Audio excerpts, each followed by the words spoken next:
Welcome back to Main Street Living, everyone. One of the biggest problems, ladies, during this time of year are kids and sometimes entire families who go hungry, right? Oh, I know. It's so sad. And many families and businesses are looking to give back this time of the year. And a great way to help others is through a food drive. And yes, even a virtual food drive.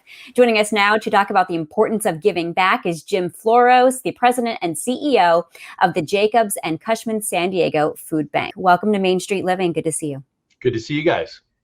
So tell us about the typical household your group is helping and how it's changed during the pandemic. Well, pre-COVID, we estimated about 1 in 7 people in San Diego County, that's about 450,000 people, were termed food insecure. Many people associate a food bank with the homeless, and while we do serve the homeless, it's less than 5% of our service population. So working poor, a lot of people who are trying to make ends meet, but just truly having a hard time putting food on the table and trying to put healthy food on the table. Seniors on a fixed income, children living in poverty, and active duty military, believe it or not.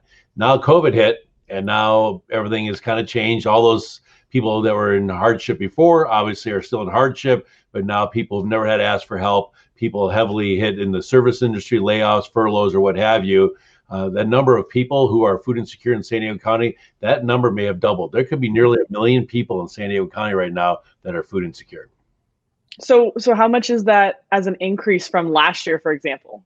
Well, pre-COVID, feeding about 350,000 people a month. Now in the COVID era, about 600,000 people a month. It's kind Wow. of crazy. And now, actually, with the holidays, we're seeing an uptick. We're seeing more layoffs. We're even seeing white-collar layoffs.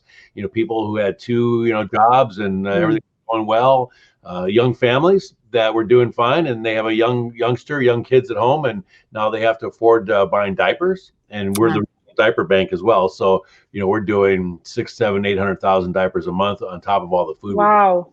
There's so much, and I'm sure that it's like this around the country as well. And people are used to donating non-perishable foods like the canned goods, but obviously with COVID, you probably can't go and do that quite as much. So virtual food drives are really taking off. Tell us what you're doing. Well, we love it. I mean, we got a big holiday food drive campaign, and we know during the holidays, tight budgets are stretched even tighter. And now so many more people have never needed help.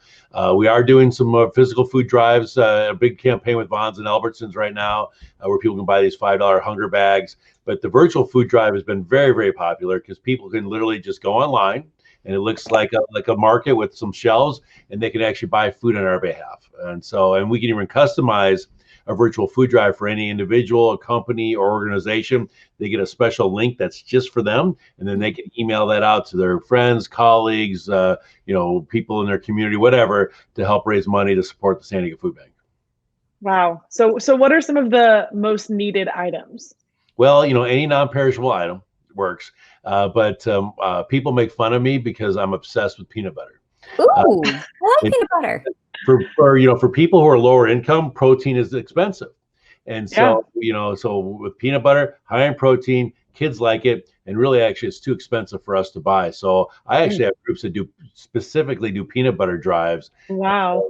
Give me some peanut butter, give me some tuna, some canned chicken, what have you. Anything protein reigns supreme. Wow. And have you found that food prices have gone up because of the pandemic? Well, yeah, we're seeing that. And, we purchase food on the wholesale food market. It's one of the ways we bring in some of our product. In a typical year, we usually spend about $1 million on the wholesale market. This month we hit $10 million. Purchases just since the middle of March, and we've seen those prices go up. And then the supply chain, the food chain, is clogged up. So we put in a food order. It may take 6 to 8 weeks for that food to actually arrive. How are you guys able to distribute the food this year? Is that process different because of COVID-19? We kind of took what brought us to the dance, which was a tried and true neighborhood distribution model, 200 distribution sites where we do monthly distributions, strategically located throughout San Diego County. We have over 200 of those each month, and then a network of 500 nonprofits. So any nonprofit that's doing a feeding program, more likely than not, they're getting the majority of the food from us. But then we needed to really up our game a little bit more. So what we did is we tripled the size of our mobile pantry, and then we came up with a new concept called a super pantry, and we took 35 of our 500 sites and we made them into high volume, high frequency distribution sites where they're strategically located in the county, and it just pushed through so much food through those sites. And then we gave them all capacity grants so they can buy pallet jacks and refrigeration units and all that. So those high volume sites are really serving us well. All right. And of course, if you're not in the San Diego area, you can Google the food bank in your location. But for San Diego, where can people go to learn more? SanDiegoFoodBank.org. We'll set you free. Anything you can ever want to know about hunger and the food bank, all the different kinds of way to give. People make a financial gift. We can take $1, leverage that into 5 meals. We got the virtual food drive. They can sign up to volunteer. And then also, for people who need help, SanDiegoFoodBank.org/get help. No shame in asking. That's what we're here for. It's what we signed up for. That lists all of our distribution sites in the county. So you can go there, find something in your neighborhood where you can get the food you need to feed your family with complete client dignity. Oh, Jim, Thank you so much, Jim. Thanks. Yeah, we appreciate it because it is important to ask for help, and we appreciate you helping us out today. So yeah, thank you so much. We tell people, stay calm, we'll weather the storm. Mm-hmm. Yes. I love that. All right. Thanks so much, Jim. We appreciate it. Stick with us right here on Main Street Living. We are going to stay in San Diego and focus on reduce. Oh, excuse me. I was going to do reduce, recycle, repurpose, reuse, and refocus. Stick with us. There you go. That works too.